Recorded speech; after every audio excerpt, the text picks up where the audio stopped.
whistle told men of the mountains of her coming and called them to their wharfs and beaches along Kootenai Lake. And in the end, she was getting hoarse, for 60 years is a long time.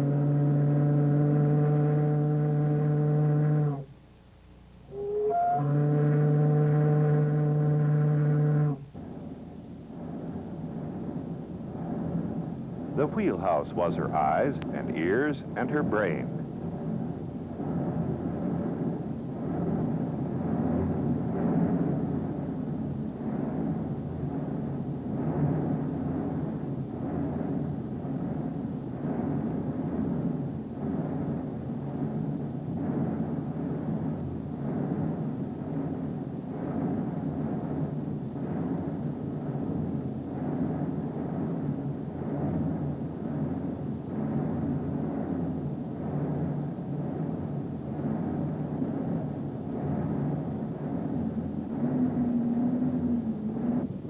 But her gallant heart was the engine room, where she found the will and the power to turn her sea legs that were her paddles.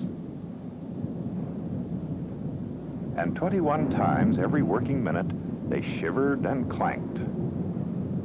Day after day for all the years she spent as cart horse and supplier, as doctor and nurse and caretaker to her friends of the lake.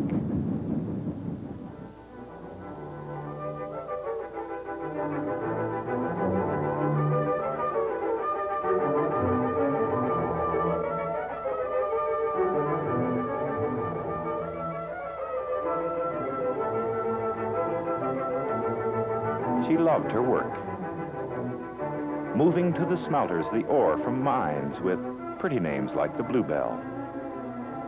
Deep in the rugged country she had helped to open, with aid of the men who ate at her table and who helped her to huff and puff through the years.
She was friend to many, and many friends came to bid her farewell. That dreary day, she left her battered old wharf for the final voyage along the lake, of whose ways she was as wise as an owl.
It was a sad day for them and for her, as they shared memories of other years, when the stern-wheelers made a happy family on the mountain lakes that now know their children, the tugs and ferries that are modern of ways and dress, but without the character of the little old lady with the bustle that was always in such a hustle.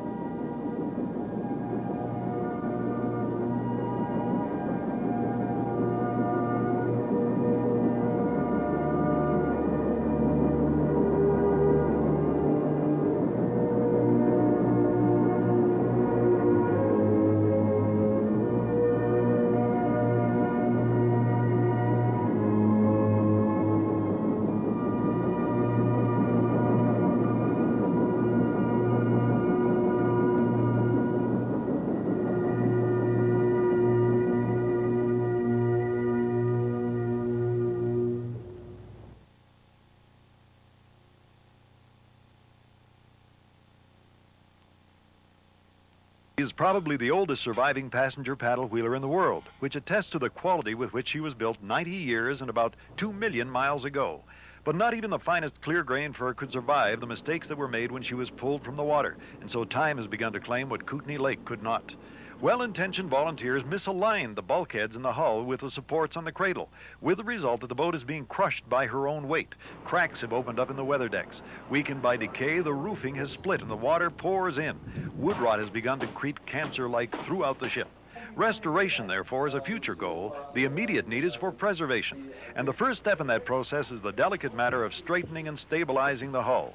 For a town of about 850 people, the cost of $375,000 was staggering, but with a dollar-matching promise from Ottawa, Tiny Caslow pulled it off and hired local shipbuilder Dick Smith to begin work on a new support system. The whole fundamental thing that we're trying to do is pick up all the frames. The frames are transverse. There's a frame every nearly 2 feet, and they run athwart ships. And what we're trying to do is to put some steel under, which we'll elevate it up to the ship. And when we do that, it'll mean that every frame is held by the new steel. And more the way it would be if it was in the lake. Smith devised a system of rollers notched into the old supports which allowed 4 12-inch I-beams, each about 160 feet long, to be shoved in from the front along the bottom of the hull. Now comes the tricky task of supporting these I-beams without the strain that excess lifting would cause on the hull. Every one of these bunks, we gotta put a piece of steel under there and jack it up until we take the pressure on the temporary falsework, and then take the timber out, and then put a new piece of steel in where the wood is. Put it in position, bring it up, weld it in place, and then give it an extra kick and true it up, and then put legs under it. Although the prow is steel-clad and filled with concrete for occasional ice breaking, the hull is made of wood. Some of the 3x14 fir planks are 40 feet long without a knot, testimony to the kind of lumber available in 1898. But the hull has been under a lot of strain. Tended to sag pretty badly under the boiler, and it's also tended to sag pretty badly at the aft end because of the weight of the paddle wheel and the engines that are at the aft end of the ship. While work goes on underneath, over 50 tons of artifacts that constituted the local museum have been removed from the passenger and freight decks, a move undertaken in part to facilitate the work being done, but it's likely that a new home will be found for the museum and that the Moyie will be restored to the condition of its heyday 50 or 60 years ago. Ken Butler explains why. The ship itself is the artifact. The museum hopefully will be put onto another site adjacent to this one. So it would be like a dual-purpose site where people could come to visit a museum, a transportation-type museum, and be able to see the Moyie as well as she was in the 1930s. That kind of restoration will be expensive, and so Caslow's effort to save the Moyie isn't finished yet, but it is well begun, and the support continues strong and widespread. The men in Calgary CPR shops not only replaced the Moyie's missing boat whistle, they even supplied a compressor system with which to blow it. Down below, Dick Smith's innovative support system is also well begun and apparently working. Well, it better work, or I'll be running out of town on a rail. On the eve of its centennial, Caslow, BC, with a population of 850 people, is a quiet shadow of the boomtown it was when the Moyie was one of a dozen stern-wheelers plying Kootenay Lake. For 60 years, the boat served the town, and now the town, having raised over $100 for every man, woman, and child in town, will look after the Moyie evermore. I hope you like happy endings. In Caslow, BC, Gord Kelly, CFCN News.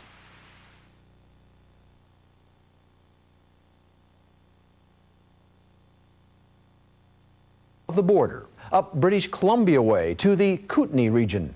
We are going to Caslow with producer Lynn Veltri as he takes us on a tour of the world's oldest surviving stern wheeler.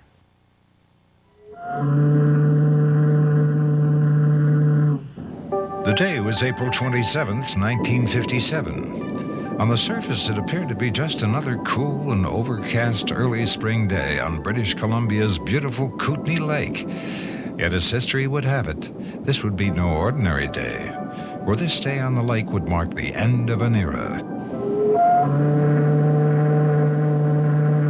With her whistle resonating through the mountains of Canada's western Kootenay region, the steam-powered stern-wheeler known as the SS Moyie embarked on her final run, serving the many shoreside communities along the vast Kootenay Lake. One of those who witnessed the event firsthand was Jack Morris. Oh, that was a big day.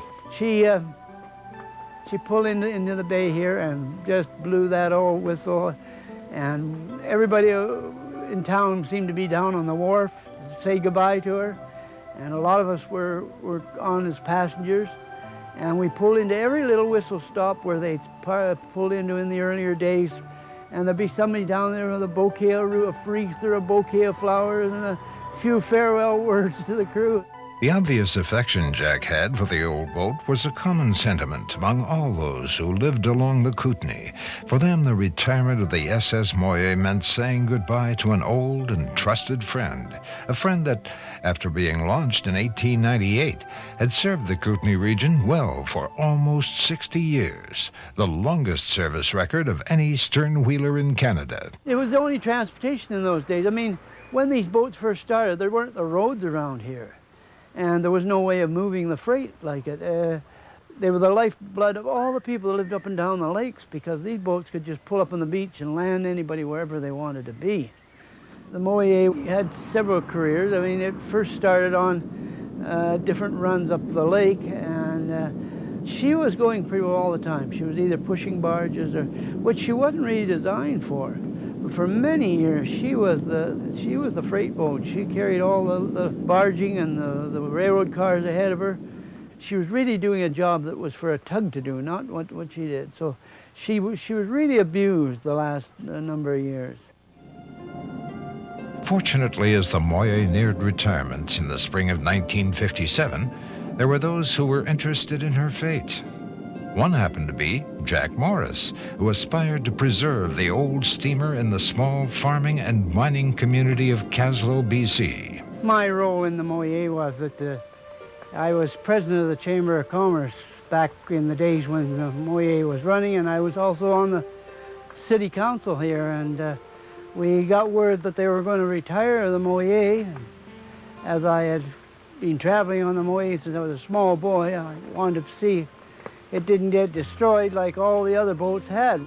I had an old friend by the name of Noel Backus, who was my secretary of my Chamber of Commerce, and he and I decided we were going to see that the Moyie was saved. To procure the retired sternwheeler, Jack and Noel knew they would first have to convince the Moyie's owner, the Canadian Pacific Railway, that the small community of Caslow had both the resources and expertise to preserve the old steamer.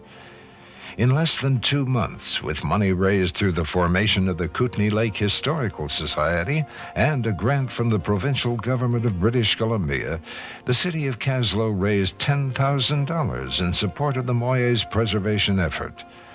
On May 1st, 1957, the Canadian Pacific, now assured the Moyie would be in good hands, agreed to sell the aging steamer to the community of Caslow for $1. Just over a year later, the city would officially receive its new old boat when the SS Moyie was pulled sideways out of the water onto beautiful beach property once occupied by a grand hotel. The highly engineered and celebrated grounding would, at last, set a new course for the SS Moyie from an active steamship to a static museum. Today, with the passage of nearly 4 decades of shifting sand beneath her, the SS Moyie still remains a motionless wooden monument to another time. Yet, despite her physical inactivity over the years, the Moyie has been far from passive. Since the steamboat's grounding in 1958, nearly $1 million worth of activity in the form of repairs, maintenance, and full-scale restoration have been lavished upon her. The result? The SS Moyie, once destined to be destroyed, is now recognized as both a provincial and national historic landmark, a source of pride to all Canadians, but especially so for those in the small village of Caslow, including Jack Morris, whose vision made it possible, and who's always willing to give a grand tour. On this day, our brief tour would begin on the Moyie's main deck. You know, this is very significant because I don't know where else you would find a paddle wheel boat today that you've got the motors all intact like this. And to people that know steam engineering and that, they just love it. They get in this section and they never want to leave. They just reminisce about it. Up at the front end there, we have the big boiler and the firebox. And they turned around and got up the steam down there. The steam came down this long, big tube you see here, the insulated tube. And the engineer could open the valve how much steam he wanted, how fast he wanted to go here. The steam went from there, down there, into that unit there, and over to that unit there. This is the galley, and where they had nearly all were Chinese cooks. And in this corner here was a dumbwaiter where everything they prepared then went upstairs up into the pantry up above where the people working up there would put out on the tables. This is the freight area down here, and not only would we carry cars and buggies and apples and cherry crates and everything. Over in this corner they had a fence they used to put up, and that's where you used to see the sheep and the cows and the horses. And of course, that was a big thrill of the kids, was to come downstairs and see all the animals. With our tour of the main deck now completed, our next stop was the Moyie's saloon deck for passengers. Now we're in the ladies' salon, and the boat was divided into 3 sections. The ladies' salon here, the dining room behind you, and the men's salon up at the front. So the men weren't allowed back here. But then the ladies had the nicest section. It was even the color schemes in those days, you know, they really knew how to make it look fancy. We're restoring, we've got this room pretty well restored, except the bench going around here. And this fall we hope to re-cushion all these. These were little staterooms all the way around here. If you were going on the longer trip, you could rent a cabin and then lay down whenever you want, have a little rest. Deceiving when you first look at it, but those bunks are actually 6 feet long in there. This is the old luggage rack, quite an assortment of luggage. Carrier for the animals. This is the purser's office. He sold the tickets, collected the money, and he would remind you where you were to get off. Do we go up to the captain's wheelhouse? When you were young, that was the one place you wanted to go, was go up and be able to steer the ship. Not everyone who visits the Moyie has the opportunity to see the ship's pilot house. So without hesitation, Jack's gracious offer to tour the Moyie's upper deck was accepted. This is where it was quite a treat as a young person to be able to come up into the pilot house and have the captain lift you up and blow his whistle. That was a real treat, was to blow the whistle.